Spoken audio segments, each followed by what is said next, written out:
Buenas tardes, ¿cómo les va? Como ustedes saben, mi nombre es Claudia Machado, soy la docente de neonatología para la carrera de obstetricia y esta es nuestra primera clase que va a quedar en este formato, grabada en la plataforma, disponible para que ustedes puedan visualizarla y consultarla las veces que quieran. Pero es importante que no se olviden de contestar el cuestionario que les va a llegar a través del foro o de la plataforma del campus que utilizamos para, ir generando así las bases necesarias para una evaluación continua ir conociéndonos bien. Bien, la clase de hoy hace referencia a una breve introducción de lo que es la neonatología y su relación con la carrera que ustedes han elegido realizar, que es la obstetricia. Durante muchos años he preguntado en nuestras clases cuando eran en vivo y en directo, eran presenciales, qué es lo que les llevó al estudiante a elegir esta profesión. ¿Por qué eligieron estudiar licenciatura en obstetricia? Y en este intercambio que teníamos con los compañeros, fueron surgiendo año tras año distintas propuestas, distintas ideas que cada uno traía, pero sí logré identificar tres pilares fundamentales. Y y los invito ahora, en este momento, a ir pensando ustedes qué es aquello que los motivó a elegir esta carrera que eligieron. Y seguramente se darán cuenta de que entre esas cosas que están ahora pensando, van a encontrar muchas que están relacionadas con lo que es aportar el bienestar de las mujeres. Una palabra que se repite siempre es acompañar. Yo quiero estudiar esto porque me gusta acompañar, estar cerca de estas futuras mamás o de las señoras embarazadas, hablar de sus derechos, defender sus derechos también, humanizar este trato que se da entre el sistema de salud y las usuarias, y también el rol del educador, o sea, querer enseñar lo que vamos aprendiendo. Por otro lado, está el eje que tiene que ver con la atención al recién nacido. Todos hemos escuchado la frase, yo quiero traer niños al mundo. Y acompañar ese momento único, tan único que es irrepetible, que es en el momento en que nacemos, en que cada individuo llega a esta tierra y la luz. Y ahí surge esta idea de estar en contacto con ese bebé. Y otro eje importante que reconocíamos era el tener esa idea de querer formarse, especializarse para poder trabajar en el área de la salud, ya sea en un trabajo clínico, en el contacto directo con el paciente o en trabajos que tengan que ver con la investigación o en un hospital o en la comunidad, también en el área de lo que es la prevención para poder llegar con un tratamiento oportuno y diagnósticos si fueran necesarios. Bien, para poder un poquito ir entendiendo de cómo la neonatología y la obstetricia se van de la mano, tenemos primero y antes que nada nosotros, los neonatólogos, reconocer que no nacemos de la pediatría. Si bien en mi caso yo soy pediatra y la especialización por muchos años fue una rama de la pediatría, en realidad en sus orígenes nacemos de la obstetricia.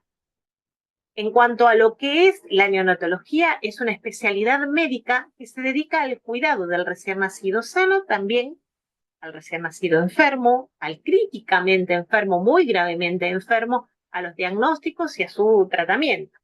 Se relaciona entonces con la obstetricia porque compartimos en el cuidado del binomio madre-hijo. A partir del siglo XVIII es que se comienzan a ver los primeros escritos referentes al cuidado del niño. Por eso decimos que es una especialidad muy nueva en lo que es la medicina. Hasta este momento nos dedicábamos más que nada al cuidado en sí de los adultos, poco a los niños y casi nada al recién nacido. Y ni que hablar de los prematuros, que ahora vamos a entrar un poquito en ese tema. Fue reconocida entonces, decíamos, como especialidad médica en 1960, hace muy poco. Fueron descritos por primera vez en el siglo, que decíamos 18, en 1733, la primera atresia duodenal, Yo sé que estos diagnósticos, estas palabras, ustedes las están escuchando quizás por primera vez, pero bueno, la idea es que las vayan de alguna manera haciendo oído a ellas, reconociendo, porque cuando demos el módulo de malformaciones congénitas vamos a estar retomando todas estas cosas. Pero acá lo importante es que ustedes puedan ver desde dónde venimos y dónde estamos y hacia dónde queremos seguir. En 1753 se realiza por primera vez la publicación de una curva, o sea, de una gráfica, que relaciona el peso con la talla del recién nacido. Bueno, a ver, ¿cuánto pesaban los recién nacidos sanos? O este recién nacido que aparentemente está gravemente enfermo, ¿cuánto pesa? ¿Cuánto mide? Entonces ahí tener una noción de cuáles eran los promedios de los pesos y las tallas, las longitudes normales de los recién nacidos. En 1780 está escrito por primera vez la utilización de oxígeno suplementario en los niños, y también en esa época se describe lo que es la estenosis hipertrófica del píloro, una condición que afecta a muchos recién nacidos, sobre todo a los varones. Bueno, y en ese mismo año se describe también la primera transposición de grandes vasos. ¿Qué es esto? Bueno, la arteria aorta, en vez de salir del ventrículo izquierdo, sale del ventrículo derecho del corazón, y la pulmonar hace lo mismo, o sea, en vez de salir del derecho, sale del izquierdo. Una enfermedad que, como entenderán, muy grave. En 1802 se inaugura el primer hospital de niños, y esto fue en Francia. El Hospital de Niños Abandonados se llamó. ¿Por qué? Porque, bueno, ahí funcionaba previamente un orfanato. Ustedes saben que los orfanatos en esa época eran como una especie de depósito de niños que, bueno, o que habían perdido sus padres por las epidemias, las grandes enfermedades, las guerras del momento, o niños que nacían con patología congénitas, y, bueno, la familia, ya sea por el honor o por no poderse hacer cargo, dejaba a los niños en los orfanatos. Ahí había mujeres religiosas que comenzaron a ver que aquellos niños a los cuales se les brindaba un cuidado diferente, se los alzaba, se los trataba con amor, se les daba su alimento a tiempo, mejoraban más rápidamente que los otros que no recibían la misma calidad de atención. Entonces, desde ahí se empezó a observar que a los niños, y sobre todo a los niños nacidos antes de tiempo, a los prematuros, con pocos cuidados, como la alimentación, el calor, el confort, el contacto, el cariño, podían sobrellevar mejor sus enfermedades, inclusive hasta sobrevivir más que otros niños que no lo recibían.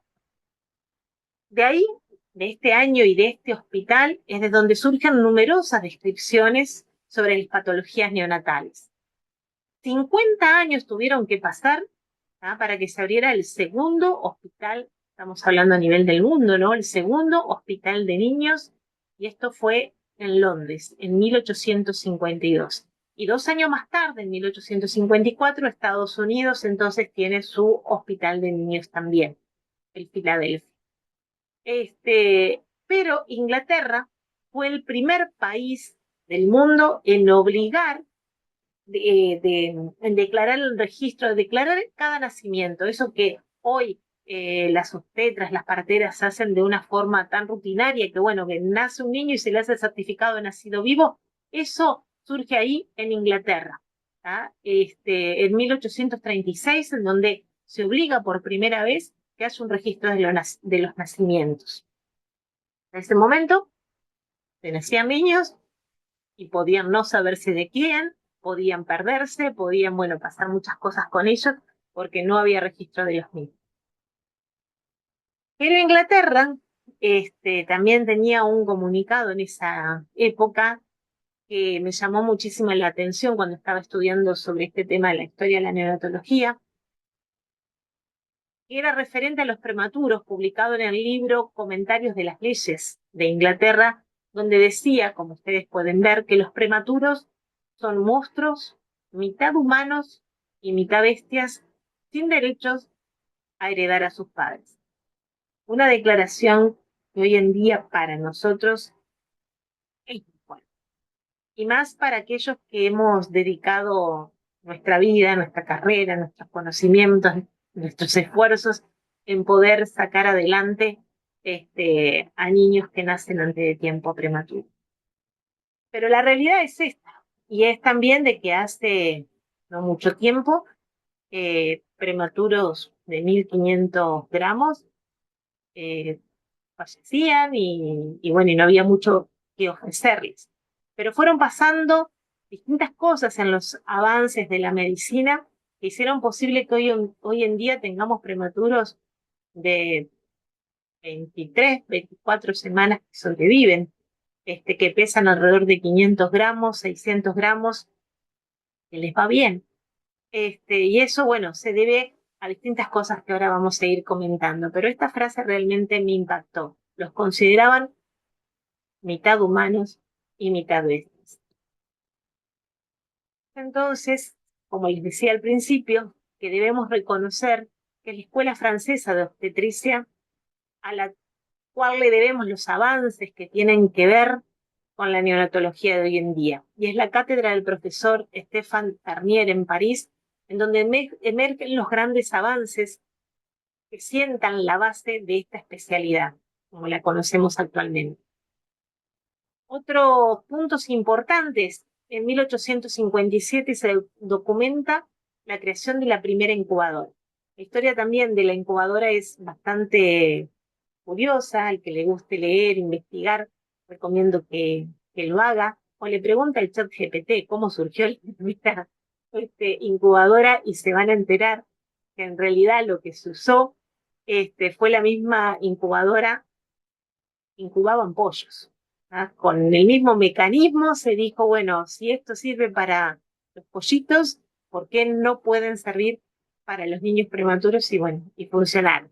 Después con muchos avances, ¿no? Como los que tenemos hoy en día, que no solamente aportan calor, sino que también aportan humedad, y que además disminuyen los ruidos ambientes, y bueno, y otras tecnologías que hoy se le ha podido adaptar a estas incubadoras. Igual siempre que llego a este punto, hay algo dentro mío que me hace pensar cómo es posible que en esa época de nuestra existencia sobre la Tierra tuviéramos incubadora para pollitos y no nos habíamos dado cuenta que nuestros niños prematuros también necesitaban ese cuidado de un poquito de calor.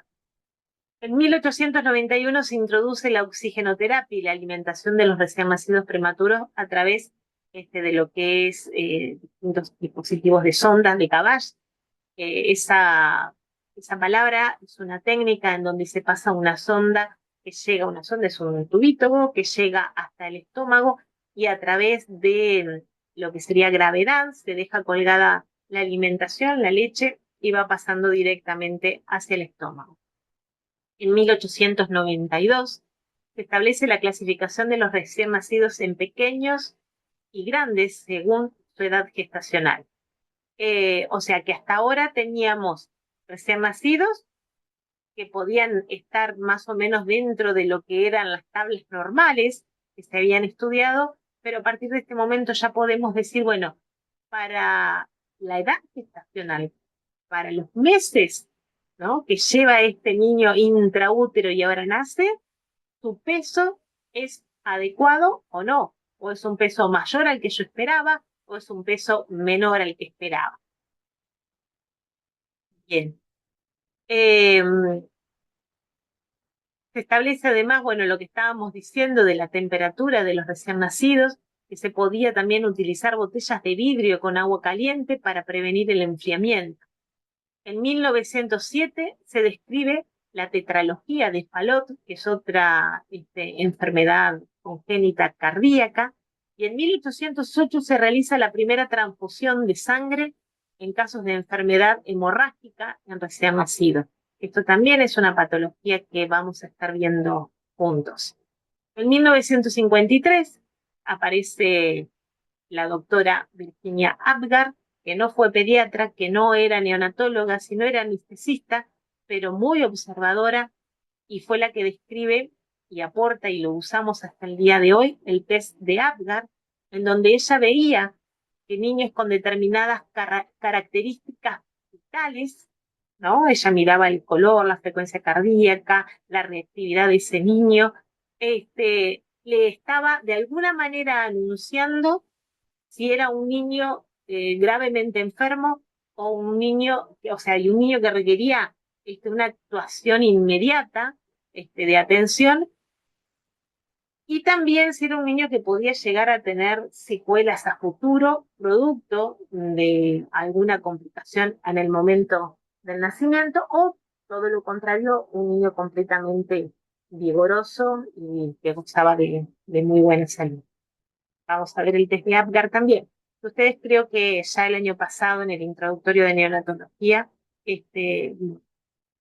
vieron. Acá les traigo una historia, Patrick Kennedy, que les debe sonar por lo menos el apellido. Patrick, Patrick Kennedy nació el 7 de agosto de 1963 en el Hospital Otis de la Fuerza Aérea de los Estados Unidos de América. Sus padres fueron John Kennedy y la señora Jacqueline Bouvier. Se obtuvo por cesárea de urgencia y fue un prematuro de 34 semanas que pesó 1.860 gramos. Para nosotros hoy en día, un niño con 1.860 gramos no tendría por qué tener mayores complicaciones.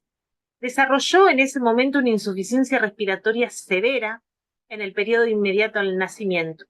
Poco tiempo después fue trasladado al Hospital de Niños de Boston, en Massachusetts, donde se diagnosticó enfermedad de membrana hialina. Otra patología que vamos a tener en cuenta porque la vamos a estudiar en este curso, y vivió solo 39 horas. Falleció a las 4:04 del día 9 de agosto. Ustedes acá podrán ver los recortes del diario. Entonces, el hijo del presidente de Estados Unidos fue un prematuro de 34 semanas que muere de una enfermedad de membrana hialina, sin poder oxigenar sus pulmones. A pesar de todos los manejos terapéuticos disponibles en esa época, no se pudo evitar su muerte. La noticia obviamente se difundió por todo el mundo con una increíble rapidez. Una enfermedad que afectaba en Norteamérica a 25.000 bebés y morían casi la mitad. Pero cobra gran importancia, obviamente, porque ahora era el hijo del presidente de Estados Unidos. Una noticia de tal magnitud los obligó a replantear los paradigmas científicos, los protocolos y las modalidades de tratamiento disponible. De igual manera, tuvieron que acelerar los pasos de la investigación para aplicarle tratamientos nuevos a los prematuros. La noticia de la muerte de Patrick Kennedy generó medios económicos públicos y privados. Bueno, en otras palabras, ahora sí, una vez que le toca de cerca a alguien poderoso, surgen entonces los medios económicos para poder desarrollar las investigaciones necesarias y la tecnología para poder brindar atención a estos prematuros. Y no era que a los médicos ni a los científicos de la época no les interesaba. Ahora sí, con los medios económicos se desarrollaron equipos portátiles con rayos X que podían ser aplicables a los recién nacidos, o sea, transportar el equipo para poder hacerle la placa al niño en el lugar donde estaba, y en este caso en una incubadora, porque recuerden que ya existían las incubadoras, y no tener que sacar al niño y llevarlo hasta una sala de rayos X como podía pasar hasta ese momento. También se creó los gasómetros que podían medir la cantidad de gases en sangre en los prematuros, y así poder llegar al diagnóstico de esta enfermedad. También se hizo investigación en nuevos métodos de oxigenación, los cuales aparecieron en 1965 y 1970, como bueno, entre ellos el CPAP en la década del 70. Cada vez que repaso estos ítems en la historia, no puedo dejar de pensar que en esa década en la de que va del 60 al 70, el hombre, la humanidad fue alrededor de, no sé, por lo menos 11 veces intentó llegar a la Luna. Y en el Apolo 11 lo logró. Entonces, teníamos astronautas, teníamos formas de atravesar la atmósfera, el espacio, llegar a la Luna, oxigenar a esos seres humanos que llegaban hasta la Luna de una manera efectiva, que no se murieran. Sin embargo, no sabíamos y no teníamos los elementos como para dar oxígeno de una forma efectiva a un prematuro, y en este caso de 34 semanas, que pesaba casi 2 kilos. En Uruguay se reconoce la especialidad de neonatología en la década de los 90, inicialmente que contaba como una rama de la pediatría. Hasta no hace mucho, un neonatólogo tenía que ser pediatra, de lo cual yo soy parte de ese plano, o sea, estudié primero medicina, después pediatría y después recién pude hacer neonatología. En 1997 fallecían 16,8 de cada 1000 niños menores de 1 año que nacían vivos. Esa era nuestra tasa de mortalidad infantil. En el 2017 ese número bajó un 60%, o sea, a un 6,6. Eso se debió a una mejor coordinación entre los niveles de atención, fundamentalmente, ¿verdad? Políticas de salud que hicieron que existiera una complementación y una mejor coordinación entre los distintos niveles de atención, fueron claves para lograr estos resultados. Se reflejan eso, no son números, son vidas que se salvaron. El hospital de Paysandú, y esto también es bastante interesante, y les hablo del hospital de Paysandú porque es el lugar donde muchas de ustedes van a hacer las prácticas o por lo menos van a venir a dar sus pruebas. El hospital de Paysandú en 1915 es que se inaugura. ¿Ah? La maternidad estaba en el subsuelo. No quiero hacer comentarios de por qué enviamos a las señoras al subsuelo, al sótano, en donde hoy tenemos nuestras clases, hasta que llega la reforma en 1950, que ocupa actualmente esa planta baja, ¿no? Subió del subsuelo a la planta baja. Y la pediatría, que estaba en ese lugar, subió entonces a un primer piso, que todavía no tenemos ascensor, pero bueno, estamos ahí arriba. ¿Y por qué hago referencia a esto? Porque pensando, ¿no?, en la jerarquía o en la importancia que se le ha ido dando a lo largo de los años a la neonatología, como esto que les decía recién, sabíamos cómo enviar a un ser humano a la luna, cómo poner el oxígeno, meterlo dentro de un traje de astronauta, cómo, bueno, lidiar con todo el tema de la gravedad, usar el espacio. Pero no sabíamos darle oxígeno de un prematuro. El hospital fue inaugurado en 1950. Bueno, en 1950 fue la reforma de la maternidad. En 1915 fue inaugurado nuestro hospital de Paysandú, y hasta el día de hoy no tenemos forma de cómo subir a un prematuro al área de neonatología si no es cargando la incubadora, que pesan y pesan bastante, a nuestros hombros. Cuando nace un prematuro en el hospital de Paysandú, lo llevamos a los hombros en la incubadora. Oxígeno, con calor, sí, todo correcto, pero a fuerza de pulmón subimos las escaleras hasta el área de neonatología. En 1990 se inaugura acá, o se inician, mejor dicho, los cuidados neonatales avanzados. O sea, ¿qué más le puedo ofrecer?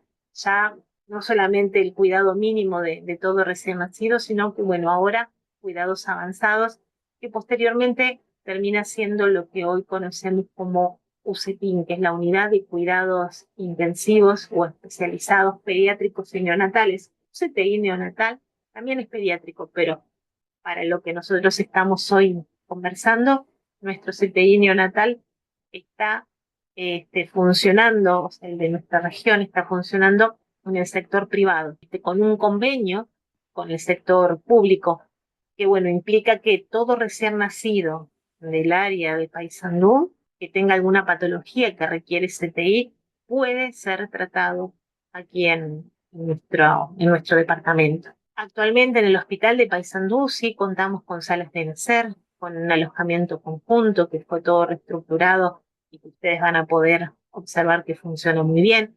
El servicio de neonatología, que como les decía está en un primer piso, y un CTI neonatal, que bueno, está en institución privada, en Comepa, pero tenemos un convenio en el cual se atiende prácticamente a todos los recién nacidos con patología que requieran un cuidado intensivo. Entonces podemos decir que el principal objetivo de los cuidados antenatales que van a realizar ustedes, esto que estuvimos hablando al principio de la clase, el cuidar, aconsejar, en educar, en prevenir, en tratar a tiempo, ¿ah? Es conseguir un embarazo de evolución normal que culmine con una madre y un recién nacido sano o en las mejores condiciones posibles.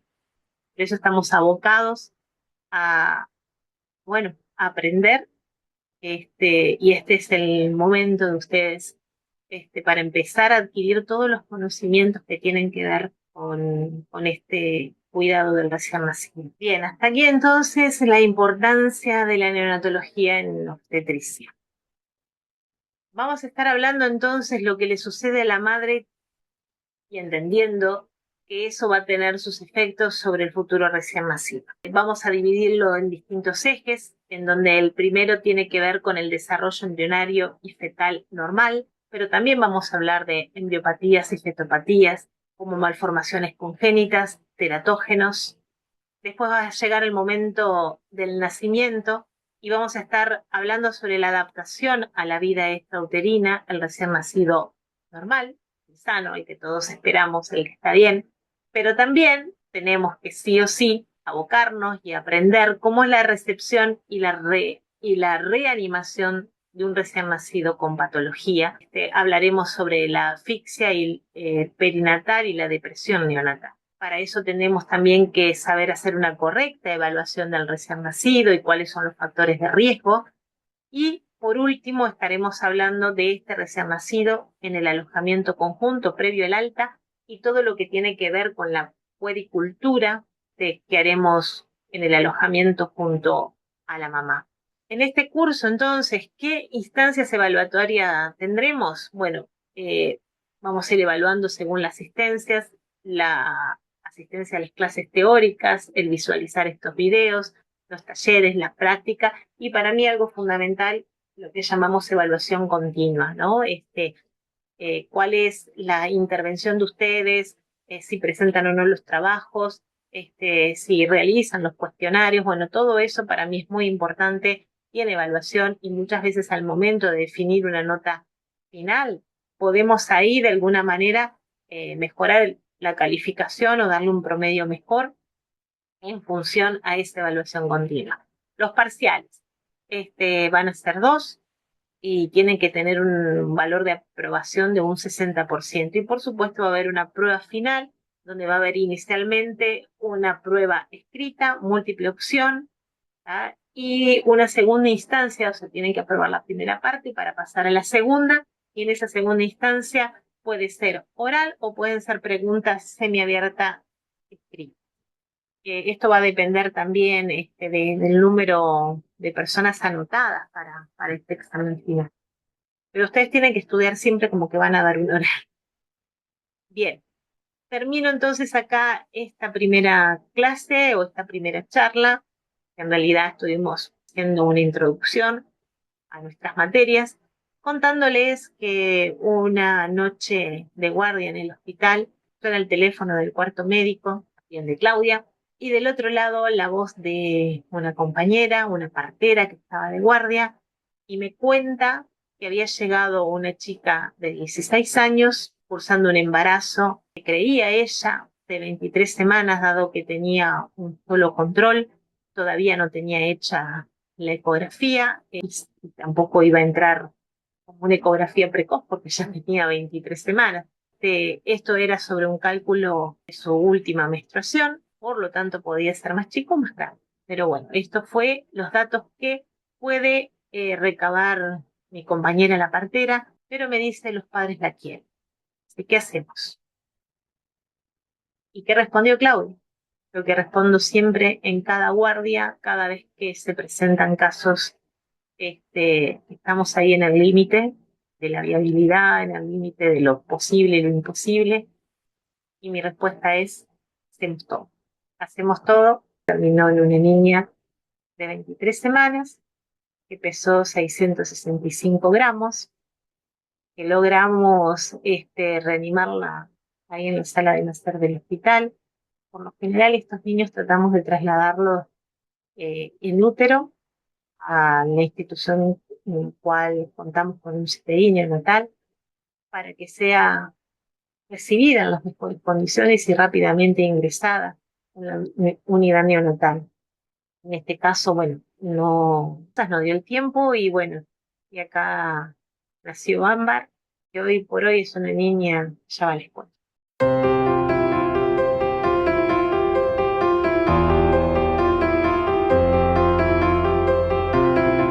El 15% de los embarazos serán de alto riesgo. 4 de cada 1000 recién nacidos morirán. 9 de cada 100 serán prematuros y 5 de cada 100 nacerán con asfixia. El resto nacerán bien. Estamos aquí para prepararnos y ser los profesionales que puedan hacer frente a esta realidad. Bienvenidas, bienvenidos a Neonatología 2. Mi nombre es Claudia Machado, soy pediatra neonatóloga y vamos a emprender un fascinante recorrido. Desde la etapa embrionaria aprenderemos sobre la normalidad y sus alteraciones. Abordaremos el periodo crítico de susceptibilidad y exploraremos la exposición a teratógenos y las medidas de prevención. Hablaremos sobre malformaciones y las cromosomopatías frecuentes y enfermedades genéticas. Analizaremos el desarrollo fetal observando la formación de cada sistema, desde su desarrollo normal y su maduración, desde el sistema nervioso central y sus conexiones, la formación del aparato digestivo con sus alteraciones más frecuentes, el sistema cardiovascular, el genitourinario, el respiratorio. Comprenderemos las curvas normales de crecimiento y descubriremos por qué algunos niños no crecen como se espera. Exploraremos los mecanismos fisiológicos y la preparación que llevan al feto a estar listo para el momento del parto. Las licenciadas y los licenciados en obstetricia desempeñan un papel fundamental en este proceso y el trabajo en equipo es primordial. Vigilaremos la adaptación a la vida extrauterina, aprenderemos cómo reanimar un recién nacido tomando conciencia de la responsabilidad que implica tener la vida de un niño en nuestras manos. Acompañaremos al binomio madre e hijo en el alojamiento conjunto, brindando consejos y educación en puericultura. Es un verdadero placer dar inicio a un nuevo año donde nuestro principal objetivo es aprender para poder actuar, tratar, asistir y acompañar a tiempo.